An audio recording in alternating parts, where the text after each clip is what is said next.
प्रिय बच्चों, आज मैं जिस किताब के साथ आपके पास आई हूँ ये बहुत ही प्रसिद्ध किताब है।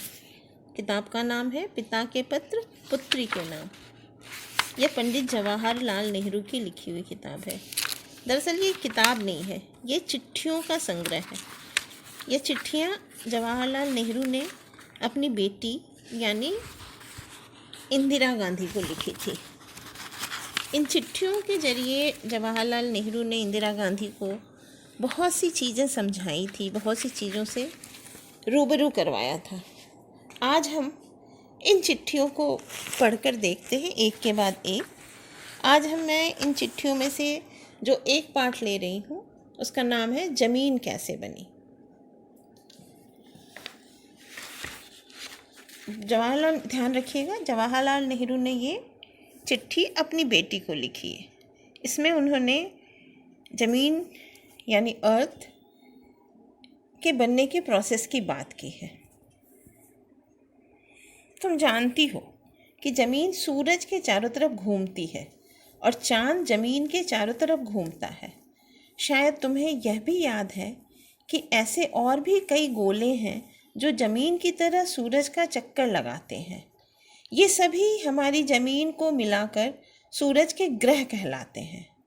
चाँद ज़मीन का उपग्रह कहलाता है, इसलिए कि वह ज़मीन के ही आसपास रहता है। दूसरे ग्रहों के भी अपने अपने उपग्रह हैं। सूरज, उसके ग्रह और ग्रहों के उपग्रह मिलकर मानो एक सुखी परिवार बन जाता है। इस परिवार को सौर जगत कहते हैं। सौर का अर्थ है सूरज। सूरज उन सब ग्रहों और उपग्रहों का बाबा है, इसीलिए इस परिवार को सौर जगत कहते हैं। रात को तुम आसमान में हजारों सितारे देखती हो। इनमें से थोड़े से ही ग्रह हैं और बाकी सितारे हैं। क्या तुम बता सकती हो कि ग्रह और तारों में क्या फ़र्क है? यह हमारी ज़मीन की तरह सितारों से बहुत छोटे होते हैं, लेकिन आसमान में वे बड़े नज़र आते हैं क्योंकि ज़मीन से उनका फासला कम है। ठीक ऐसा ही समझो जैसे चाँद, जो बिल्कुल बच्चे की तरह है, हमारे नज़दीक होने की वजह से इतना बड़ा मालूम होता है। लेकिन सितारों और ग्रहों के पहचानने का असली तरीका यह है कि वे जगमगाते हैं या नहीं। सितारे जगमगाते हैं, ग्रह नहीं जगमगाते।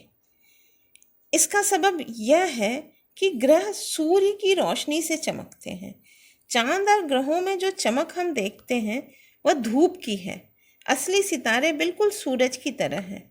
वे बहुत गर्म जलते हुए गोले हैं जो आप ही आप चमकते हैं। दरअसल सूरज खुद एक सितारा है। हमें यह बड़ा आँख का गोला सा मालूम होता है, इसलिए कि ज़मीन से इसकी दूरी और सितारों से कम है। इससे अब तुम्हें मालूम हो गया कि हमारी ज़मीन भी सूरज के परिवार में सौर जगत में है।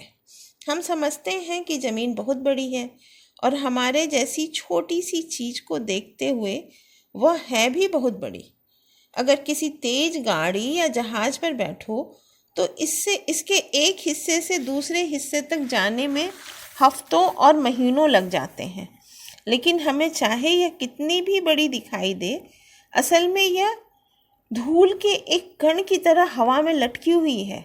सूरज ज़मीन से करोड़ों मील दूर है और दूसरे सितारे इससे भी ज़्यादा दूर हैं। ज्योतिषी या वे लोग जो सितारों के बारे में बहुत सी बातें जानते हैं हमें बताते हैं कि पहले हमारी ज़मीन और सारे ग्रह सूरज ही में मिले हुए थे। आजकल की तरह उस समय भी सूरज जलती हुई धातु का निहायत गर्म गोला था। किसी वजह से सूरज के छोटे छोटे टुकड़े उससे टूटकर हवा में निकल पड़े, लेकिन वे अपने पिता सूर्य से बिल्कुल अलग ना हो सके। वे इस तरह सूर्य के गिर्द चक्कर लगाने लगे जैसे उनको किसी ने रस्सी से बांध कर रखा हो। यह विचित्र शक्ति जिसकी मैंने रस्सी से मिसाल दी है, एक ऐसी ताकत है जो छोटी चीज़ों को बड़ी चीज़ों की तरफ खींचती है। यह वही ताकत है जो वजनदार चीज़ों को ज़मीन पर गिरा देती है। हमारे पास ज़मीन ही सबसे भारी चीज़ है, इसी से वह हर एक चीज़ को अपनी तरफ खींच लेती है। इस तरह हमारी ज़मीन भी सूरज से निकल भागी थी।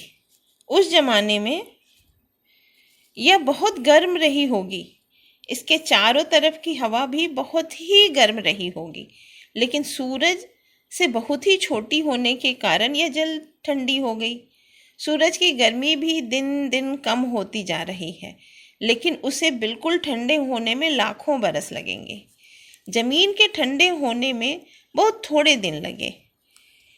जब गर्म थी तब इस पर कई जानदार चीज़ें जैसे आदमी, जानवर, पौधा या पेड़ न रह सकते थे।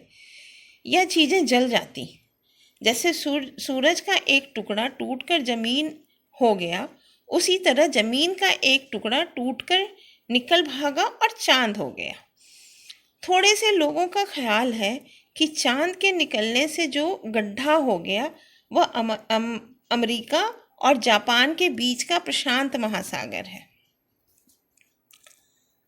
सागर ज़मीन के ठंडे होने से भी बहुत दिन लग गए, मगर ज़मीन को ठंडे होने में भी बहुत दिन लग गए।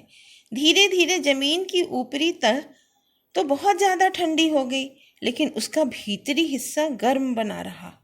अब भी अगर तुम किसी कोयले के खान में घुसो तो ज्यों ज्यों तुम नीचे उतरोगे गर्मी बढ़ती जाएगी। शायद अगर तुम दूर नीचे चली जाओ तो तुम्हें ज़मीन अंगारे की तरह मिलेगी।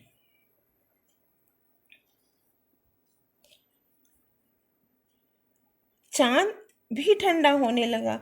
वह ज़मीन से भी ज़्यादा छोटा था, इसलिए उसके ठंडे होने में ज़मीन से भी कम दिन लगे। तुम्हें उसकी ठंडक कितनी प्यारी मालूम होती है। उसे ठंडा चांद ही कहते हैं। शायद वह बर्फ़ के पहाड़ों और बर्फ़ के ढके हुए मैदानों से भरा हुआ है। अब ज़मीन ठंडी हो गई तो हवा में जितनी भाप थी वह जमकर पानी बन गई और शायद मेघ बनकर बरस पड़ी। उस ज़माने में बहुत ही ज़्यादा पानी बरसा होगा। यह सब पानी ज़मीन के बड़े बड़े गड्ढों में भर गया। इस तरह बड़े बड़े समुद्र और सागर बन गए। ज्यों ज्यों ज़मीन ठंडी होती गई और समुद्र भी ठंडे होते गए, त्यों त्यों दोनों जानदार चीज़ों के रहने लायक होते गए। दूसरे खत में मैं तुम्हें जानदार चीज़ों के पैदा होने का हाल लिखूंगा। तो यह थी पहली चिट्ठी। अब दूसरी चिट्ठी में हम देखेंगे कि जानदार चीज़ें किस तरह से ज़मीन पर आईं। तो आज के लिए विदा।